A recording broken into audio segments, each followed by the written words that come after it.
మాతృదేవోభవ. రెప్పల తుమ్మెదల్ మధుకరీయము భూని ప్రపంచమంతయుందప్పక సంచరించి. అమ్మా, రెప్పల తుమ్మెదల్ మధుకరీయము భూని ప్రపంచమంతయుందప్పక సంచరించి. వసుధన్ సుధలేమి గ్రహించి ఏడ్వగా చిప్పిలు నశ్రుబిందులభిషేకము చేయగ నీ పదంబుజంబప్పుడు కానుపించినది అమరో నాకు కొరంతలేదికన్. నీ పదంబుజంబప్పుడు కానుపించినది అమరో నాకు కొరంతలేదికన్. ఎంత వైభవంగా సాగిన జీవితమేనా అవసాన దశలో ఎంత దయనీయంగా మారిపోతుందో మనకు అవగాహన కావిస్తూ ఉన్న మహాభారత కథాశ్రవణం కోసం ఎదురు చూస్తూ ఉన్న భక్తి టీవీ ప్రేక్షక మహాశయులందరికీ కవి బ్రహ్మ ఉభయ కవి మిత్రుడు తిక్కన సోమయాజి రచించిన ఆంధ్ర మహాభారతం మౌసల పర్వానికి సాగుతున్న సామాజిక వ్యాఖ్యలో 1803వ భాగానికి స్వాగతం పలుకుతున్నాం.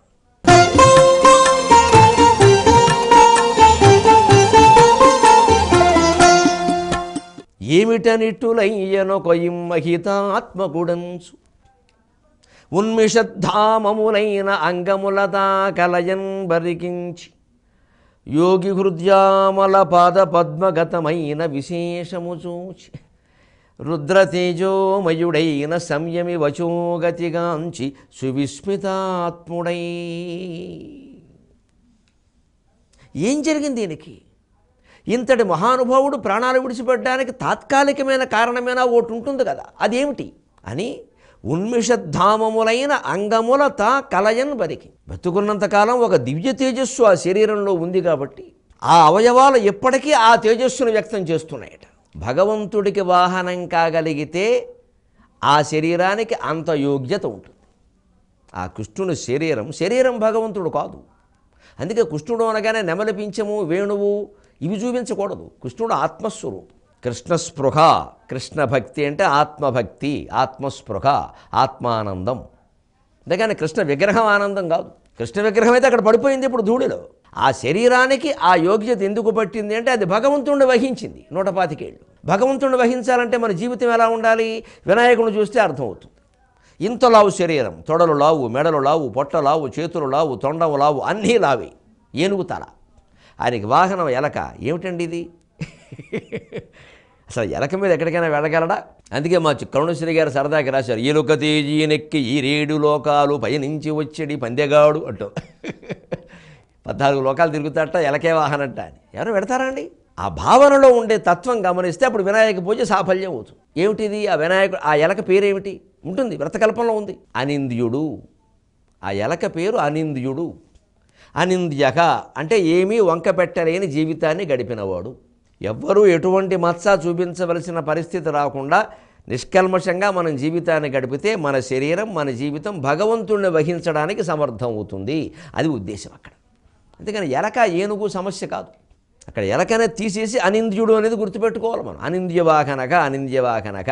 గణపతి నామాల్లో కూడా అనింద్యవాహనాయ నమః అని ఉంటుంది. ఇంతవరకు దివ్య శరీరాన్ని మోసింది కాబట్టి కృష్ణుడి శరీరం గొప్పతనం. కానీ అయితే శరీరం గొప్పతనం ఏమిటి? శరీరానికే లేని గొప్పతనం విగ్రహానికి ఎక్కడి నుంచి వస్తుంది? విగ్రహం కేవలం ఒక ప్రేరణ, ఒక స్ఫూర్తి, అంతవరకే విగ్రహారాధన. ఇంక దాన్ని విపరీతం చేసేది. ఇంక దాన్ని కడిగితే ఏదో అవుతుంది, చూస్తే ఏదో అవుతుంది, ముట్టుకుంటే ఏదో అవుతుంది. ఏమీ అవ్వదు. అది అలాగే ఉంటుంది, మనం ఇలాగే ఉంటాం. ఇగో అయింది ఏమిటి? అర్జునుడికి ఏమైంది? ఏడుపు మిగిలింది. కృష్ణతత్వాన్ని అర్థం చేసుకుంటేనే ఉంటుంది. ఆ కృష్ణతత్వాన్ని, భగవద్గీతని నిజంగా అర్థం చేసుకున్న ధర్మరాజు ఎలా ప్రవర్తిస్తాడో మహాప్రస్థాన పర్వంలో చూస్తాం మనం. ఆ తత్వం అర్జునుడికి అర్థం కాలేదు, భగవద్గీత అర్థం కాలేదు. ఏ మోహమాటల్లా భగవద్గీత అర్జునుడికి అర్థం కాలేదు, ఆ తత్వం వంటబట్టలేదు. తర్వాత ఆయన 10-15 సందర్భాల్లో అందుకు విరుద్ధంగా ప్రవర్తించాడు. కానీ ధర్మరాజు భగవద్గీత వినకుండానే భగవద్గీతను అనుసరించాడు. ఆయనకి ముందే తెలుసు. అందుకే ధర్మరాజుకు చెప్పలేదు కృష్ణుడు. చెప్పాల్సిన అవసరం లేదు, ధర్మరాజే చెప్పగలడు. భీముడికి చెప్పి ఉపయోగం లేదు. అవసరం ఉంది కాబట్టి అర్జునుడికి చెప్పాడు. అదృష్టం, పూర్వజన్మ సుకృతం లాంటి మాటలు వాడకూడదు, మన అజ్ఞానం అది. అర్జునుడు అదృష్టం వల్ల చెప్పాల, అర్జునుడికి అవసరమే చెప్పాడు.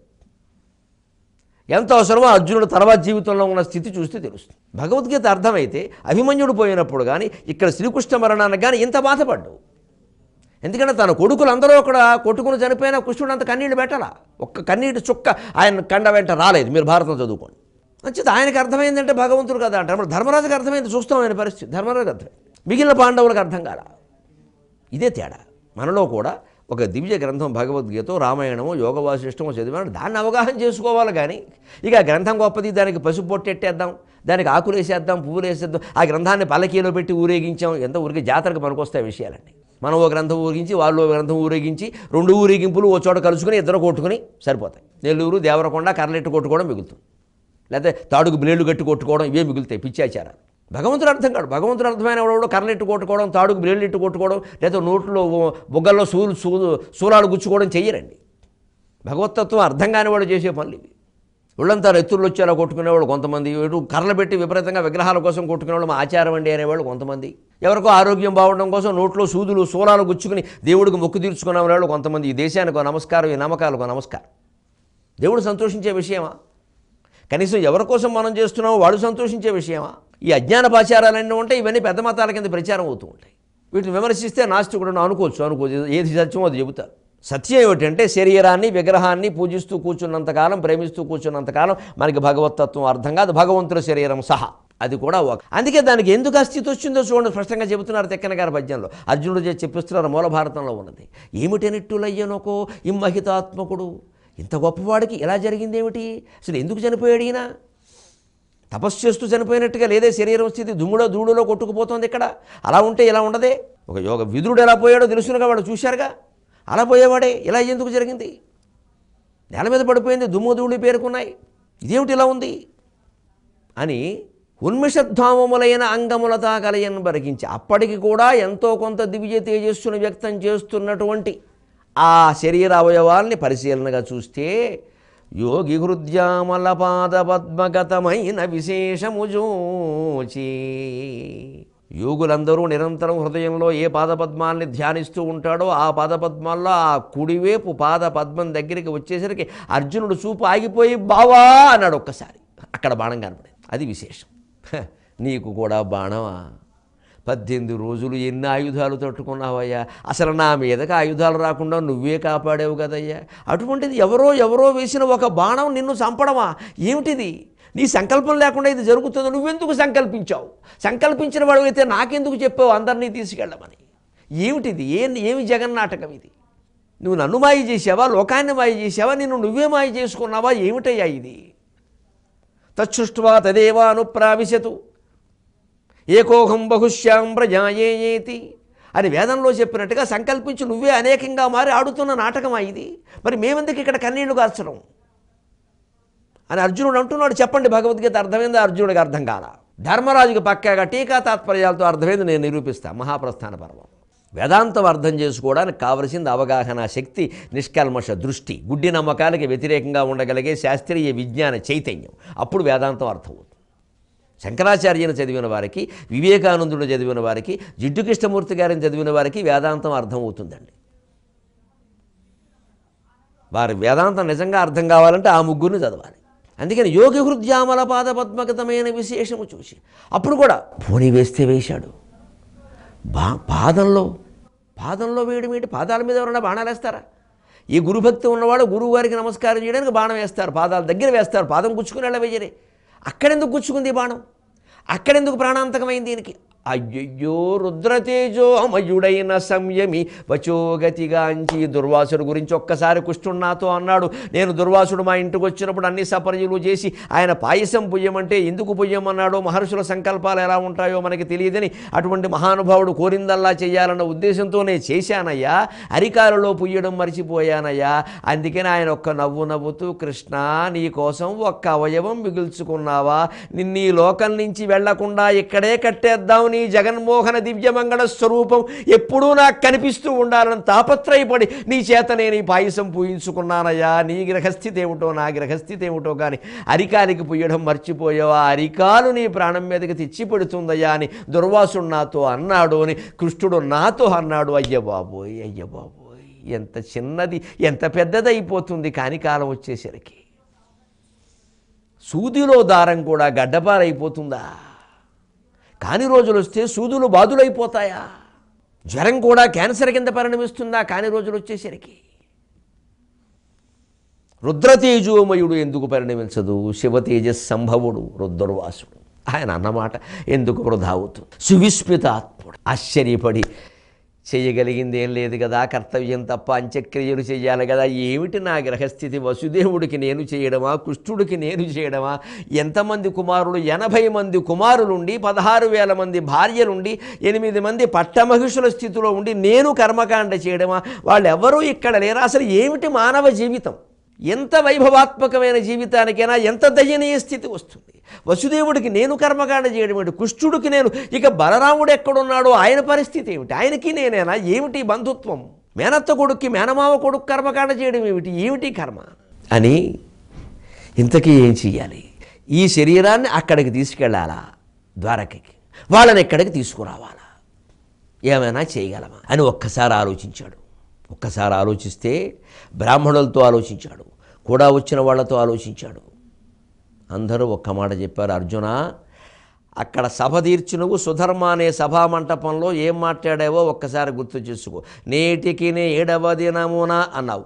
సరిగ్గా ఆ సభలో మాట్లాడిన రోజుకి 7వ రోజున సముద్రం ద్వారకని మింగేస్తుంది అన్నావు. నువ్వు మాట్లాడిన తర్వాత వసుదేవుడు పోయిన రోజు 1, 2, అప్పటికి 2 రోజులు. వసుదేవుని అంత్యక్రియలు వైభవపేతంగా రాజలాంఛనాల పేరు మీద 2 రోజులు నడిపించావు. కృష్ణుడు ఇలా ఉన్నాడని తెలిస్తే నువ్వు నడిపించకపోయేవాడివి, కానీ తెలియక నడిపించావు. అదో 2 రోజులు, 4 రోజులు. ఆ పేరు ఇక్కడికి అరణ్యంలో పడి మనం వెతికాం. 2 రోజులు గుర్తు తెచ్చుకో. 6 రోజులు అయిపోయింది. రేపు 7వ రోజు తెల్లారితే సూర్యోదయం రాదయ్యా, సముద్రం వస్తుంది. సూర్య కిరణాల భూమి మీద పడ్డానికి ముందు ద్వారక మీద సముద్ర తరంగాలు పడతాయి. అందుకని ఇప్పుడు వాళ్ళని ఇక్కడికి తీసుకురావడం సాధ్యమా ఇంతమందిని? అంచేతను రేపు పుట్టి మునగడం ఖాయం, తప్పదు. అంచేతను మనం ఇక్కడే ఉంచుదాం, ఇక్కడ చేయవలసింది చేసేద్దాం. ఏమీ చెప్పకుండా ద్వారకకి వెడదాం. కృష్ణమూర్తి చెప్పొద్దు, చెప్తే వాళ్ళెవరూ కదలరు అక్కడి నుంచి, మేమంతా సముద్రంలో పడిపోతామంటారు. కృష్ణుడు చెప్పింది అది కాదు. వాళ్ళందరినీ దాటించమని చెప్పాడు హస్తినాపురానికి. వాళ్ళు మాట్లాడకుండా హస్తినాపురానికి ప్రయాణానికి సమకట్టాలి, బయలుదేరాలి అంటే కృష్ణుని యొక్క మృతి విషయం వాళ్ళకి చెప్పకూడదు. మనం బలరాముడు ఎక్కడున్నాడో వెతికి, ఆయన పరిస్థితి బహుశా ఇలాగే ఉండొచ్చు, ఈ మాత్రం ఊహించకుండా మనం ఉండలేం. ఇద్దరికీ చేయవలసింది ఏదో చేసి అప్పుడు అక్కడికి వెడదాం. అక్కడ ఈ విషయాలు చెప్పొద్దు. రాత్రే వెళ్ళిపోదాం. అంటే ఇక్కడ అంత్యక్రియలు అరగంటలో ముగించుకుని వెళ్ళిపోదాం. పరమాత్మ అంత్యక్రియలు అరగంటలో ముగించవలసి వచ్చిందండి. కర్మ అది, పరిస్థితి అది. శాస్త్ర ప్రకారం చేయడానికి వీలు కలగల. మనం ఎంత బాధపడిపోతూ ఉంటామండి. అది ఒక్కటి జరిగింది, ఇది ఒక్కటి జరిగింది. 11 రోజులు చేశారు, కానీ 11వ రోజుని సపిండీకరణలో కొంచెం ఈ పిండం అటు పెట్టకపోయి ఆ పిండం ఇటు పెట్టి, ఏ పిండం అటు పెట్టినా ఈ పిండం చేసిన పనులే పిండానికి మిగులుతాయి. ఈ పిండాల లెక్కను బట్టి మన గతులు ఉండవు. అది ఊరికే చేసేవాడు శ్రద్ధగా చేయడం కోసం చెప్పిన విషయం ఇది. దానికి బతుకున్నవాడు పోయినవాడు ఇద్దరూ బాధపడక్కల. ఈ పిండాలను బట్టే గతులుంటే అన్ని పిండాలు పట్టుకెళ్ళి ఫ్రిడ్జ్లో పెట్టేవాళ్ళం, బట్టి చాలా శ్రద్ధగా కదలకుండాను. వాటికి మళ్ళీ కొంత బోటు కూడా పెట్టి అన్ని బంగారు పిండాలు చేయించేవాళ్ళు ఉన్నారు, కోటీశ్వరులు ఉన్నారు. దాని ఈ నువ్వు పెట్టిన పిండాన్ని బట్టి నీ సద్గతులు ఉంటాయి అంటే బంగారు పిండాలు చేయించగలిగిన కోటీశ్వరులు ఉన్నారు. అవుతాయా? అజ్ఞానం విడిచిపెట్టాలి. అది కేవలం ఒక శాస్త్రీయమైన ప్రక్రియ. ఉన్నవాళ్ళు ఆ నామమాత్రంగా ఆహారం వాళ్ళకి ముట్టాలి కాబట్టి దానికి శాస్త్ర ప్రక్రియ ప్రకారం ఏం చెయ్యాలో అది చెయ్యాలి. కానీ పూర్తిగా వాళ్ళ గతులన్నీ దీని మీద ఆధారపడతాయి అనుకోదు. ఆయన చేసుకున్న కర్మఫలమే ముఖ్యం. అందుకే ఇది ఎలా జరుగుతుంది, ఎలా జరగాలనే విషయంలో ఈ మృతజీవి బతుకుండగా కానీ, మృతిని ఆశించేవాడు కానీ, ఊహించేవాడు కానీ, లేదా మృతి చెందిన తర్వాత కానీ దీని గురించి ఆలోచించకూడదు. అసలు ముందు వెనక కూడా చేయాల్సింది ఒకటే. నమఃశివాయ నమఃశివాయ నమో నారాయణాయ నమో నారాయణాయ శ్రీమాత్రే నమః శ్రీమాత్రే నమః, అంతే. అదే స్మరణ. అప్పుడు అన్నీ బాగానే ఉంటాయి. అందుకని అక్కడికి వెళ్ళి కృష్ణమూర్తి చెప్పొద్దు, దాటించేద్దాం. అంటే చిత్రం చూడండి, భగవంతుడు అంతటి వాడి యొక్క శరీరానికి ఇంచుమించుగా 5-6 రోజులు, ఒక్కరోజు తగ్గితే 6 రోజుల పాటు ఆ శరీరం అక్కడ ఉండాల్సి వచ్చింది. ఎందుకంటే అక్కడ అర్జునుడు సభ పెట్టింది మొదలు ఇక్కడ వరకు మనం వరుసగా లెక్కేస్తే 5-6 రోజులు వస్తుంది. మర్నాడు సముద్రం రావడం ఖాయం. ఇలా పరిణామాలు జరిగే వైభవోపేతమైన జీవితం కూడా ఎంత దయనీయంగా ముగిస్తుందో. శ్రీనాథుడు, కవితా శ్రీనాథుడిని తీసుకున్నా ఈ శ్రీనాథుడిని తీసుకున్నా, శ్రీరాముడు జీవితం కూడా అంత వైభవంగా ఏం ముగియలేదు, అందరికీ తెలుసు. సీతాదేవి ఆయన కళ్ళ ముందు భూమిలో కలిసిపోయింది. లక్ష్మణుడు ఆయన కళ్ళ ముందు మరణశిక్ష వేయబడి ప్రాయోపవేశం చేసి వెళ్ళిపోయాడు. ఈయన నదీ ప్రవేశం చేశాడు. ఇవేమీ వైభవోపేతమైన సన్నివేశాలు కావు. మహానుభావుల జీవితాలు అలా వెళ్ళిపోయాయి. ఎందుకంటే తాత్వికంగా జీవితం అలాగే వెళ్ళాలి. ఏమీ తేకుండా ఈ జీవుడు కిందకు వస్తాడు, ఏమీ మిగిల్చుకోకుండానే వెళ్ళిపోవాలి. అలా వెళ్ళిపోయే ధైర్యం ఈ జీవికి కలగాలంటే ఆయన వాళ్ళందరూ ముందు వెళ్ళిపోవాలి, ఆ బంధాలన్నీ తెగిపోవాలి. అప్పుడు సిద్ధపడతాడు దేవుడు. ఇంకా నాకెవరున్నారులే, ఉండడం కూడా అనవసరం అనే స్థితికి వస్తాడు. అందుకే శ్రీరాముడి కళ్ళ ముందు వాళ్ళు వెళ్ళిపోయారు, శ్రీకృష్ణుడి కళ్ళ ముందు కొంతమంది వెళ్ళిపోయారు, తన కుమారులందరూ వెళ్ళిపోయారు, తల్లిదండ్రులు అలా అట్టిపెట్టి ఈయన ఇక్కడికి వచ్చాడు. ఈయన ఇక్కడ ఉండగా వాళ్ళు వెళ్ళిపోయారు. కనీసం కృష్ణుడు మరణ వార్త వినకుండా వెళ్ళిపోయే అదృష్టం దేవకీ వసుదేవులు కలిగింది, సంతోషిద్దాం. ఇది కూడా వింటే వాళ్ళు ఏమయ్యేవారు? ఇదేమైనా శుభవార్త వినడానికి? వినకపోవడమే మంచిది. అందుకే జీవితంలో ఆశలు, ఊహలు, అపోహలు, అత్యాశలు కాదండి. ఎలా నడుస్తుందో అలా నడవడమే, ఎలా నడిచినా సిద్ధంగా ఉండడమే. బండి ఎక్కడం వరకే మన పని, బండి నడపడం బండివాడి పని. మహా అయితే ఓ హెచ్చరిక చేస్తాం, బాబు కాస్త జాగ్రత్త అని, అంతకుమించి ఏం లేదు. ఆ ఎద్దులు, ఆ బండి, ఆ కంచీకర్ర, లేదు రైలు ఇంజను, ఆ డ్రైవరు, ఇంకా దాన్ని బట్టి ఉంటుంది. మనం రైలు పెట్టెలో కూర్చొని మాస్తమానం ఈ రైలు డ్రైవర్ని మనం ఏం అనలేం కదా. ఫోన్ చేసి అలా నడుపు ఇలా నడుపుంటే వాడు గుద్దేస్తాడు దేన్నో, పట్టాల మీద కూడా. వాళ్ళు లెక్క ప్రకారం నడుపుతాడు. కర్మఫలం జీవితాన్ని నడిపిస్తుంది. అంతిమంగా భగవన్నామస్మరణ ఎప్పుడూ మనస్సులో చేసేవాడికి ఏ చింత లేదు. అన్నీ ఆ జీవితంలో అన్నీ బాగానే నడుస్తాయి. అదే మనం దృష్టిలో పెట్టుకోవాలి. అందుకని ఇక చెప్పకుండానే అందరినీ దాటిద్దాం, ముందు హస్తినాపురానికి పంపిద్దాం, దారిలో ఎక్కడో చెబుదాం అని అప్పుడు కృష్ణ దేహానికి అంత్యక్రియలు ముగించారు. జ్వాలమాలాకులంభాతి విశ్వశ్చాయతనం మహతు సంతతగుం శిలాభిస్తులంబత్యాకోశ సన్నిభం తస్యాం తే సుశరగుం సూక్ష్మం తస్మిన్ సర్వం ప్రతిష్ఠితం తస్య మధ్యే మహానగ్నిః విశ్వార్చిర్విశ్వతోముఖః సోగ్రభుగ్ విభజం తిష్టన్నాకారమజరః కవిః తిర్యగోర్ధ్వం అధశాయీ రశ్మయస్తస్య సంతతా సంతాపయతి స్వం దేహం ఆపాదతలమస్తకః తస్య మధ్యే వహ్నిశిఖ అనీయోర్ధ్వా వ్యవస్థితః నీలతో యతమధ్యస్తాత్ విద్యుల్లేఖేవ భాస్వర నీవారశోకవత్తన్వీ పీతాభాస్వత్యనూపమాం తస్యాశిఖాయా మధ్యే పరమాత్మా వ్యవస్థితః స బ్రహ్మ స శివః స హరిః సేంద్రః సోక్షరః పరమస్వరాట్ వైశ్వానరాయ విద్మహే లాలీలాయ ధీమహి తన్నో అగ్నిః ప్రచోదయాతు. పరమాత్మ శరీరానికి అంత్యక్రియలు ముగించి హలధరునిందలంచి ఇంకా శరీరం ఎక్కడుందో దానికి ఏం చెయ్యాలో, ఆయన ఏ స్థితిలో ఉన్నాడో, ఆదిశేషుని అవతారమని భావిస్తున్నారు అందరూ కూడా. ఆ ఆదేనా శేషంగా మిగిలిందో లేదు. ఆదిశేషుడు కనీసం ఆదశేషుడు అయిపోయాడే. ఆద అంటే శరీరం, శరీరం తప్పితే ఏం మిగల. హలధరునిందలంచి మునులాడిన మాట తెరంగు దప్పదంచు అలయక తత్ప్రదేశమున నారసి కాంచి తదీయ దేహమున్ వలయు తెరంగునన్ పరమవన్నికి నాకుతి చేసెను తదీయ దేహమున్ వలయు తెరంగునన్ పరమవన్నికి నాకుతి చేసెను అయ్యనాకుల హృదయుండు భూమి సురకోటియుతానును సత్వరంబుగన్ భూమి సురకోటియుతానును సత్వరంబుగన్. బలరాముడు ఎక్కడున్నాడో అని వెతుక్కుంటూ ఇంకెలా ఉంటాడులే, ఈయనకే ఈ స్థితి పట్టిందంటే ఆయన పరిస్థితి ఊహించాలా? ఈయన కంటే ముందే వెళ్ళిపోయి ఉంటాడు. ఈయన లేకుండా ఆయన వైకుంఠంలో ఉండగలడా? మునులాడిన మాట తెరంగు తప్పదంచు. గర్గుడు, విశ్వామిత్రుడు, నారదుడు ఏ సమయంలో యాదవ వంశానికి మొత్తం శాపమిచ్చారో కానీ అది తప్పదు. దండకమండలంబులను దారుణినంతయునేలినారు కోదండధరాధినాథులు పదమ్ముల వ్రాలగ చూచి చూడనట్లుండిరి వారి కంటెను మగొన్నతులి జగమందు గల్గిరి కొండలు తమ్వుటెందులకు గుప్పెడు గుండెను పట్టుకొమ్మికన్ అని ఊరికే చెప్పరండి మునుల గురించి. అటువంటి మహానుభావులు, భగవంతుడికి సైతం శాపాలు పెట్టగలిగిన వాళ్ళు, అవతారమూర్తులకు సైతం శాపాలు పెట్టారు మహర్షులు, వరాలు ఇచ్చారు. వాళ్ళు అన్నమాట ప్రకారం జరిగింది. అందుకే అన్ని రకాల మార్గాల కంటే తపస్సే గొప్పది. ఆ తపస్సుకు మూలమే మనస్సులో భగవన్నామ స్మరణ. నిరంతరం మనస్సులో చేయాలి. అలా చేసేవాడు ఎందు ఎప్పుడూ భగవంతుడు అక్కడే వాడి దగ్గరే కూర్చుని ఉంటాడు, మకాం పెట్టుకుని. ఇంక తిరుగులేదు, ఇంక గట్టి పోనాతితోటి. ఎందుకంటే వాడు కట్టేశాడు. సరిగ్గా భాగవతంలో మొదట్లోనే కృష్ణుడు చెబుతాడు, ఉద్ధవుడితో మాట్లాడినప్పుడు కూడా చెబుతాడు, నన్ను బంధించవయ్యా నిన్ను విడుదల చేస్తానాడు ఆయన. లోకం జీవితం సంసారం సాగరం తట్టుకోలేకపోతున్నామంటే నన్ను బంధించు, నిన్ను విడుదల చేస్తా. మీకు కిటుకు తెలియడం లేదు, ఈ సంసారం మీకు పెట్టింది ఎవరు? నేనే కదా. మరి అసలు వాడిని పట్టుకోరే, మీరేదో చూసుకుంటారు ఇక్కడ. అందుకని నన్ను బంధించు, నిన్ను విడుదల చేస్తా. అంచేది భగవంతుడిని బంధించే ఉపాయం ఏమిటి? నమఃశివాయ. నిరంతరం మనసులో మనం స్మరిస్తున్నంతకాలం మనం బంధించినట్టే. స్మరించిన మానేసామంటే వెళ్ళిపోతాడు ఆయన. స్మరణే, ఎందుకంటే అక్కడ ఉన్నాడు ఆయన. స్మరణ అంటే స్ఫురణ, స్మరణ లేకపోతే స్ఫురణ లేదు. ఆ స్మరణ లేకపోతే సకారం తీసేయండి, మరణమే. స్మరణ ఉంటే స్మరణం, సా లేకపోతే మరణం. ఆ సాయే భగవంతుడు. సహా రసోవై సహా. అది తిరిగిపోతే అంతే. అందుకని అనుకున్న వలయుతరంగునున్న పరమవన్నికి ఆహుతి చేశాను.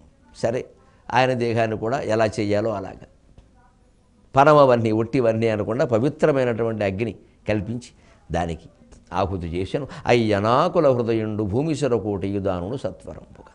అప్పటికే కృష్ణుడి గురించి ఏడ్చి ఏడ్చి ఏడ్చి కన్నీళ్లు కూడా ఇంకిపోయే అర్జునుడికి ఇంకా బలరాముడి గురించి ఏడ్చే ఓపిక కూడా లేదు. వసుదేవుడైంది, కృష్ణుడైంది, బలరాముడైంది, ఏం వరుసపెట్టి చావుల కోసం ఏడవడమే అయిపోతుంది పరిస్థితి. ఏదో విశాఖపట్నంలో చావుల మధు అని ఓ ప్రాంతం ఉంటుంది. అర్జునుడి పరిస్థితి ఇప్పుడు చావుల మధువులో ఉన్నట్టుగా ఉంది వరుసగా అని బాధపడి అతను కూడా, ఆయనకు కూడా అంత్యక్రియలు చేసి అప్పుడు ఆలోచించారు. ఇప్పుడు మనం ఈ వార్త అక్కడ చెప్పామంటే వాళ్ళందరూ వస్తారు, ఇక్కడికి వచ్చి సహగమనం అంటారు. 8 మంది కాదు, 16,000 మంది అంటే. అంత ప్రమాదం జరగకుండా ఉండాలి. పైగా తెల్లారితే సాగరం వస్తుంది. అంచేతను తెల్లారకుండా మనం అక్కడికి పరిగెత్తి వాళ్ళని ఏదో రకంగా తెల్లారేలోగా ఇల్లు ఖాళీ చేయించి ద్వారక నుంచి హస్తినాపురానికి ప్రయాణం గట్టించాలి. తర్వాత ఏదైనా జరగని ఆయన నిర్ణయించుకుని అర్జునుడు 23:30 గంటల్లోగానే ద్వారకకి చేరుకోవాలి అని పరిగెట్టాడు. అంత తర్వాత మళ్ళీ మనం కలుద్దాం. అంతవరకు